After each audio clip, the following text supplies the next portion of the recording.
ಚಲಿಸುತ್ತಿದ್ದ ವಾಹನದ ಮೇಲೆ ಬಿದ್ದ ಬೃಹತ್ ಮರ ಎಕೋ ವ್ಯಾನ್ ಚಾಲಕನಿಗೆ ಗಂಭೀರವಾದಂತ ಗಾಯ ಆಗಿದೆ. ಸಾವು ಬದುಕಿನ ನಡುವೆ ಚಾಲಕ ಹೋರಾಡ್ತಾ ಇರುವಂತದ್ದು. ಗಾಯಾಳು ಚಾಲಕ ವಿಕ್ಟೋರಿಯಾ ಆಸ್ಪತ್ರೆಗೆ ದಾಖಲು. ಮರ ಬಿದ್ದಿರುವ ತೀವ್ರತೆಗೆ ವಾಹನ ಸಂಪೂರ್ಣವಾಗಿ ಜಖಮಾಗಿದೆ. ಬೆಂಗಳೂರಿನ ರಾಮಕೃಷ್ಣ ಆಶ್ರಮದ ಬಳಿ ಒಂದು ಘಟನೆ ನಡೆದಿರುವಂತದ್ದು. ನೋಡಿ, ವಾಹನದ ಮೇಲೆ ಬಿದ್ದಿರೋದು ಮರ. ನಾನು ಆಗಲೇ ಹೇಳ್ತಿದ್ದಲ್ಲ, ನಮಗೆ ಬೆಂಗಳೂರಿನಲ್ಲಿ ಮಳೆ ಬಂತು ಅಂತಂದ್ರೆ ಸ್ವಲ್ಪ ಹೊತ್ತು ಗಾಡಿ ಸೈಡಿಗೆ ಹಾಕೊಂಡು ನಿಂತ್ಕೊಳ್ಳೋಣ ಅನ್ನೋದಕ್ಕೂ ಭಯ, ಸುಮ್ಮನೆ ಮನೆಗೆ ಹೊರಟೋಗ್ಬಿಡೋಣ ಅನ್ನೋದಕ್ಕೂ ಭಯ. ಯಾವಾಗ ಏನಾಗುತ್ತೆ ಅನ್ನೋದು ಗೊತ್ತಿಲ್ಲ. ನೋಡಿ, ಇಲ್ಲಿ ಚಲಿಸ್ತಾ ಇತ್ತು ವಾಹನ, ಅದ್ರ ಮೇಲೇ ಮರ ಬಿದ್ದಿರೋದು. ಯಾವ ಪ್ರಮಾಣದಲ್ಲಿ ಅಪಘಾತ ಆಗಿದೆ ಅನ್ನೋದನ್ನು ನೋಡ್ತಾ ಇರ್ಬೋದು.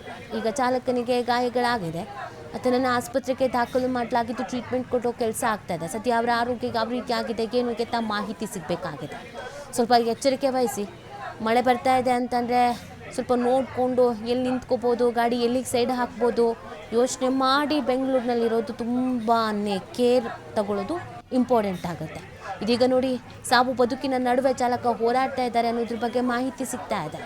ಸದ್ಯ ಅವರನ್ನು ವಿಕ್ಟೋರಿಯಾ ಆಸ್ಪತ್ರೆಗೆ ದಾಖಲು ಮಾಡಲಾಗಿದೆ, ಟ್ರೀಟ್ಮೆಂಟನ್ನು ಕೊಡಿಸಲಾಗ್ತಾ ಇದೆ.